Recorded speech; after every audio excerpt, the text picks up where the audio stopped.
जय माता दी भक्तों। तो आज हम सुनेंगे दुर्गा सप्तशती का तीसरा और चौथा अध्याय। तीसरे अध्याय में सेनापतियों सहित महिषासुर के वध का वर्णन मिलता है। चलिए तीसरा अध्याय शुरू करते हैं। महर्षि मेधा ने कहा, महिषासुर की सेना नष्ट होती देखकर उस सेना का सेनापति चिक्षुर क्रोध में भरे देवी के साथ युद्ध करने के लिए आगे बढ़ा। वह देवी पर इस प्रकार बाणों की वर्षा करने लगा मानो सुमेरु पर्वत पानी की धार बरसा रहा हो। इस प्रकार देवी ने अपने बाणों से उसके बाणों को काट डाला और उसकी घोड़े व सारथी को मार दिया। साथ ही उसके धनुष और उसकी अत्यंत ऊंची ध्वजा को भी काट कर नीचे गिरा दिया। उसका धनुष कट जाने के पश्चात उसके शरीर के अंगों को भी अपने बाणों से बींध दिया।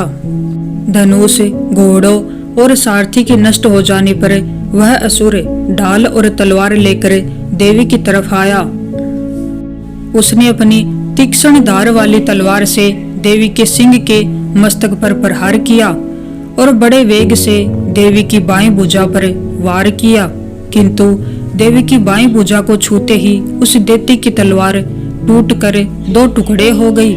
इससे दैत्य ने क्रोध में भरकर शूल हाथ में लिया और उसे भद्रकाली देवी की ओर फेंका। देवी की ओर आता हुआ वह शूल आकाश से गिरते हुए सूर्य के समान प्रज्वलित हो उठा। उस शूल को अपनी ओर आते हुए देखकर देवी ने भी शूल छोड़ा और महाअसुर के शूल के 100 टुकड़े कर दिए और साथ ही महाअसुर के प्राण भी हर लिए।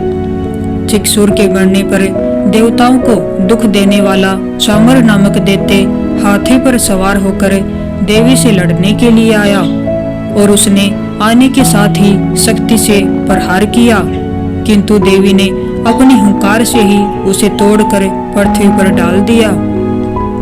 शक्ति को टूटा हुआ देखकर दैत्य ने क्रोध से लाल होकर शूल को चलाया, किंतु देवी ने उसको भी काट दिया। इतने में देवी का सिंह उछलकर हाथी के मस्तक पर सवार हो गया और दैत्य के साथ बहुत ही तीव्र युद्ध करने लगा। फिर वह दोनों लड़ते हुए हाथी पर से पृथ्वी पर आ गिरे और दोनों बड़े क्रोध से लड़ने लगे। फिर सिंह बड़े जोर से आकाश की ओर उछला और जब पृथ्वी की ओर आया तो अपने पंजे से चामर का सिर धड़ से अलग कर दिया। क्रोध से भरी हुई देवी ने शिला और वृक्ष आदि की चोटों से उदग्र को भी मार दिया, कराल को भी मुक्कों और थप्पड़ों से मार दिया। क्रुद्ध हुई देवी ने गदा के प्रहार से उद्यत दैत्य को मार गिराया। बिंदीपाल से वास्कल को, बाणों से ताम्र तथा अंधक को मौत के घाट उतार दिया। तीनों नेत्रों वाली परमेश्वरी ने त्रिशूल से उग्रा से उग्र वीर्य और महाहनु नामक राक्षसों को मार गिराया। उसने अपनी तलवार से विडाल नामक दैत्य का सिर काट डाला तथा अपने बाणों से धुरंधर और दुर्मुख राक्षसों को यमलोक पहुंचा दिया। इस प्रकार जब महिषासुर ने देखा कि देवी ने मेरी सेना को नष्ट कर दिया है तो वो भैंसे का रूप धारण कर देवी के गणों को दुख देने लगा। उन गणों में कितनों को उसने मुख के प्रहार से, कितनों को खुरों से, कितनों को पूंछ से, कितनों को सींगों से, बहुतों को दौड़ाने की वेग से, अनेकों को सिंहनाद से, कितनों को चक्र देकर और कितनों को श्वास वायु के झोंकों से पृथ्वी पर गिरा दिया। वह दैत्य इस प्रकार गणों की सेना को गिरा देवी के सिंह को मारने के लिए दौड़ा। इस पर देवी को बड़ा गुस्सा आया। उधर दैत्य भी क्रोध में भरकर धरती को खुरों से खोदने लगा तथा सींगों से पर्वतों को उखाड़ उखाड़ कर धरती पर फेंकने लगा और मुख से शब्द करने लगा। महिषासुर के वेग से चक्र देने के कारण पृथ्वी क्षुब्ध होकर फटने लगी। उसकी पूंछ से टकराकर समुद्र चारों ओर फैलने लगा। हिलते हुए सींगों के आघात से मेघ खंड खंड हो गए और श्वास से आकाश में उड़ते हुए पर्वत फटने लगे। इस तरह क्रोध में भरे हुए राक्षस को देख चंडिका को भी क्रोध आ गया और वह उसे मारने के लिए क्रोध में भर गई। देवी ने पास फेंक कर दैत्य को बांध लिया और उसके बंध जाने पर दैत्य ने अपना रूप त्याग कर सिंह का रूप बना लिया। और जो ही देवी उसका सिर काटने के लिए तैयार हुई कि उसने पुरुष का रूप बना लिया, जो कि हाथ में तलवार लिए हुए था। देवी ने तुरंत ही अपने बाणों के साथ उस पुरुष को उसकी तलवार डाल सहित बींध डाला। इसके पश्चात वह हाथी के रूप में दिखाई देने लगा और अपनी लंबी सूंड से देवी के सिंह को खींचने लगा और गर्जने लगा। देवी ने अपनी तलवार से उसकी सूंड काट डाली। तब राक्षस ने एक बार फिर भैंसे का रूप धारण कर लिया और पहले की तरह चटाचट जीवों सहित समस्त त्रिलोकी को व्याकुल करने लगा। इसके पश्चात क्रोध में भरी हुई देवी बारंबार उत्तम मधु का पान करने लगी और लाल लाल नेत्र करके हंसने लगी। उधर बल वीर्य तथा मद से क्रुद्ध हुआ दैत्य भी गर्जने लगा। अपने सींगों से देवी पर पर्वतों को फेंकने लगा।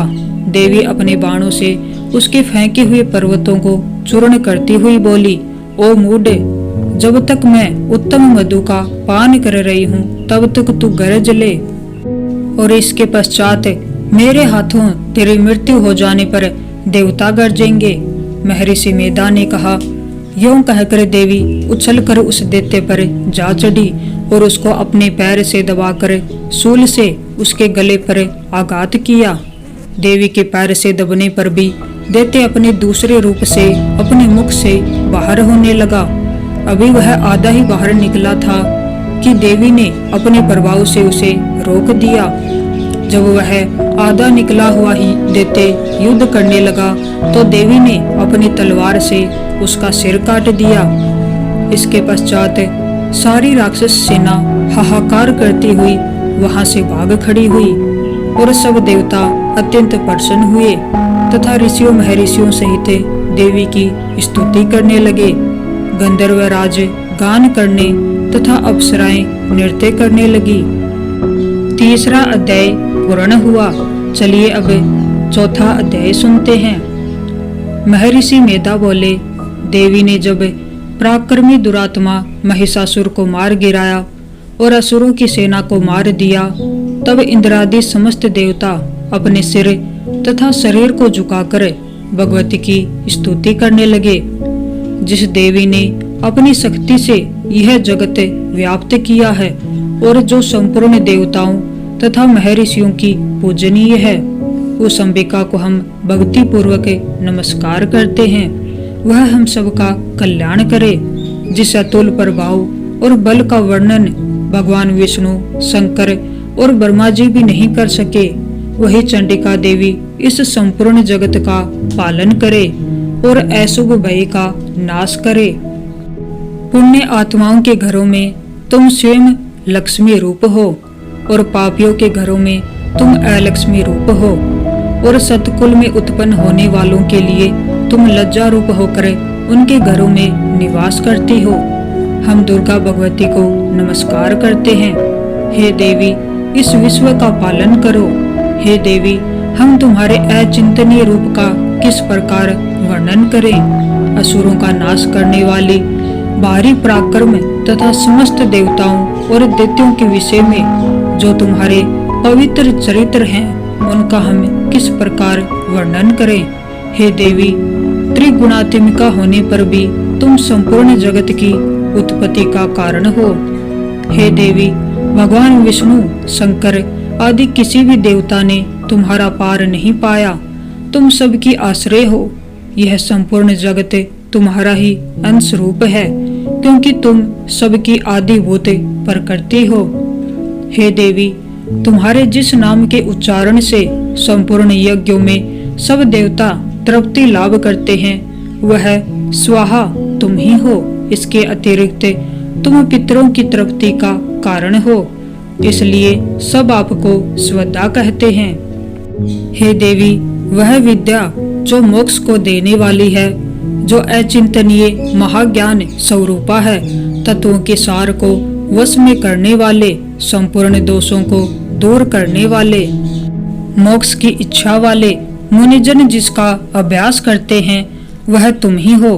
तुम वाणी रूप हो और दोष रहित ऋग्य अथवा यजुर्वेदों की एवं उद्गीत और सुंदर पदों के पाठ वाले सामवेद की आश्रय रूप हो। तुम भगवती हो। इस विश्व की उत्पत्ति एवं पालन के लिए तुम वार्ता के रूप में प्रकट हुई हो और तुम संपूर्ण संसार की पीड़ा हरने वाली हो।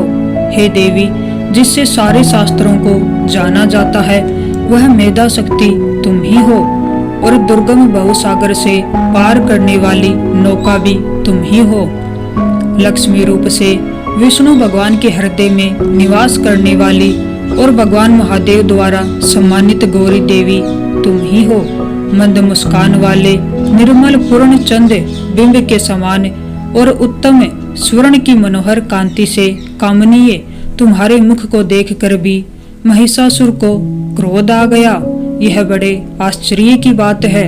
हे देवी, तुम्हारा यही मुख जब क्रोध से भर गया तो उदय काल के चंद्रमा की भांति लाल हो गया और तनी हुई बाहों के कारण विकराल रूप हो गया। उसे देखकर भी महिषासुर के शीघ्र प्राण नहीं निकल गए। यह बड़े आश्चर्य की बात है। आपके कुपित मुख के दर्शन करके भला कौन जीवित रह सकता है। हे देवी, तुम हमारे कल्याण के लिए प्रसन्न हो। आपके प्रसन्न होने से इस जगत का अभ्युदय होता है और जब आप क्रुद्ध हो जाते हैं तो कितने ही कुलों का सर्वनाश हो जाता है। ये हमने अभी अभी जाना है कि जब तुमने महिषासुर की बहुत बड़ी सेना को देखते देखते मार दिया है। हे देवी, सदा अभ्युदय देने वाली तुम जिस पर प्रसन्न हो जाती हो वही देश में सम्मानित होते हैं। उनके धन यश की वृद्धि होती है। उनका धर्म कभी स्थिर नहीं होता और उनके यहाँ अधिक पुत्र पुत्रियां और नौकर होते हैं। हे देवी, तुम्हारी कृपा से ही धर्मात्मा पुरुष प्रतिदिन श्रद्धा पूर्वक यज्ञ करता है और धर्म अनुकूल आचरण करता है और उसके प्रभाव से स्वर्ग लोक में जाता है, क्योंकि तुम तीनों लोकों में मनवांछित फल देने वाली हो। हे माँ दुर्गे, तुम स्मरण करने पर संपूर्ण जीवों के भय नष्ट कर देती हो और स्थिर चित्त वालों के द्वारा चिंतन करने पर उन्हें और अत्यंत मंगल देती हो। हे दारिद्र दुख नाशिनी देवी, तुम्हारे सिवा दूसरा कौन है। तुम्हारा चित्त सदा दूसरों के उपकार में लगा रहता है। हे देवी, तुम शत्रुओं को इसलिए मारती हो कि उनके मारने से दूसरों को सुख मिलता है। वह चाहे नरक में जाने के लिए चिरकाल तक पाप करते रहे हो, किंतु तुम्हारे साथ युद्ध करके सीधे स्वर्ग को जाएं, इसलिए तुम उनका वध करती हो। हे देवी, क्या तुम दृष्टिपात मात्र से समस्त असुरों को भस्म नहीं कर सकती? अवश्य ही कर सकती हो, किंतु तुम्हारा शत्रुओं को शस्त्रों द्वारा मारना इसलिए है कि शस्त्रों के द्वारा मरकर वे स्वर्ग को जावें। इस तरह से हे देवी, उन शत्रुओं के प्रति भी तुम्हारा विचार उत्तम है। हे देवी, तुम्हारे उग्र खड्ग की चमक से और त्रिशूल की नोक की कांति की किरणों से असुरों की आंखें फूट नहीं गई। उसका कारण यह था कि वे किरणों से शोभायमान तुम्हारे चंद्रमा के समान आनंद प्रदान करने वाले सुंदर मुख को देख रहे थे। हे देवी, तुम्हारा शील बुरे वृत्तांत को दूर करने वाला है और सबसे अधिक तुम्हारा रूप है, जो न तो कभी चिंतन में आ सकता है और न जिसकी दूसरों से कभी तुलना की जा सकती है। तुम्हारा बल व पराक्रम शत्रुओं का नाश करने वाला है। इस तरह तुमने शत्रुओं पर भी दया प्रकट की है। हे देवी, तुम्हारे बल की किसके साथ बराबरी की जा सकती है, तथा शत्रुओं को भय देने वाला इतना सुंदर रूप भी और किसका है। हृदय में कृपा और युद्ध में निष्ठुरता, यह दोनों बातें तीनों लोकों में केवल तुम ही में देखने में आई हैं। हे माता, युद्ध भूमि में शत्रुओं को मारकर तुमने उन्हें स्वर्ग लोक में पहुंचाया है। इस तरह तीनों लोकों की तुमने रक्षा की है तथा उन उन्मत्त असुरों से जो हमें भय था उसको भी तुमने दूर किया है। तुमको हमारा नमस्कार है। हे देवी, तुम शूल तथा खड्ग से हमारी रक्षा करो तथा घंटे की ध्वनि और धनुष की टंकोर से भी हमारी रक्षा करो। हे चंडिके, आप अपने शूल को घुमाकर पूर्व, पश्चिम, उत्तर तथा दक्षिण दिशा में हमारी रक्षा करो। तीनों लोकों में जो तुम्हारे सौम्य रूप हैं तथा घोर रूप हैं, उनसे हमारी रक्षा करो तथा इस पृथ्वी की रक्षा करो। हे अंबिके, आपके कर पल्लवों में जो खड्ग, शूल और गदा आदि शस्त्र शोभा पा रहे हैं, उनसे हमारी रक्षा करो। महर्षि बोले कि इस प्रकार जब सब देवताओं ने जगत माता भगवती की स्तुति की और नंदवन के पुष्पों तथा गंध अनुलेपों द्वारा उनका पूजन किया और फिर सबने मिलकर जब सुगंधित व दिव्य धूपों द्वारा उनको सुगंधि निवेदन की, तब देवी ने प्रसन्न होकर कहा, हे देवताओं, तुम सब मुझसे मनवांछित वर मांगो। देवता बोले, हे भगवती, तुमने हमारा सब कुछ कार्य कर दिया, अब हमारे लिए कुछ भी मांगना बाकी नहीं रहा, क्योंकि तुमने हमारे शत्रु महिषासुर को मार डाला है। हे महेश्वरी, तुम इस पर भी यदि हमें कोई वर देना चाहती हो तो बस इतना वर दो कि जब जब हम आपका स्मरण करें तब तब आप हमारी विपत्तियों को हरण करने के लिए हमें दर्शन दिया करो।